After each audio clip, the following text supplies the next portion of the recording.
Ndonë se stërvitja e Vllaznisë ka nisur që prej një jave, në rallet të këtij ekipi nuk ka ende asnjë futbollist të ofruar nga merkatoja, pavarësisht përpjekjeve të drejtuesve për të konkretizuar marrjen e ndonjë lojtari cilësor, një gjë e tillë ende nuk është bërë realitet. Nisur nga kjo, situata nuk është shumë komode për stafin kuqeblu. Në seanca stërvitore vazhdojnë të jenë prezent vetëm 22 futbollistët të cilët filluan, të cilët janë përzgjedhur nga ana drejtuesve për të stërvitur. Burime pranë klubit Shkodran bëjnë të ditur se përpjekjet e stafit të Vllaznisë për të plotësuar ekipin vazhdojnë çdo ditë. Emri vetëm që është zbuluar, ai e Edon Hasanit, akoma nuk ka kthyer përgjigje nëse do të jetë pjesë e skuadrës shkodrane në sezonin e ri apo jo.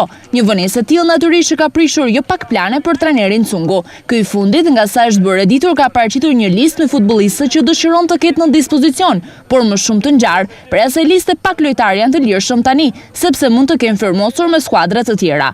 Në radhët e tifozërisë, ndërkohë kanë filluar të shfaqen pak natësitë e para për gjendjen që po kalon sërish Vllaznia edhe në këtë prag sezoni. Sipas tyre, mungesa e lojtarëve të ardhur në merkato i shton problemet për stafin teknik dhe pa diskutim që edhe në kampionatin e ri nuk pritet ndonjë gjë e madhe nga kjo skuadër në paraqitjet e saj. Tifozët drejtojnë gishtin drejt drejtuesve, por në fakt ka ende kohë në dispozicion për të ndryshuar gjërat. Shpresat janë që disa prej lojtarëve të kërkuar nga ana stafi teknik të firmosin në ditët e ardhshme.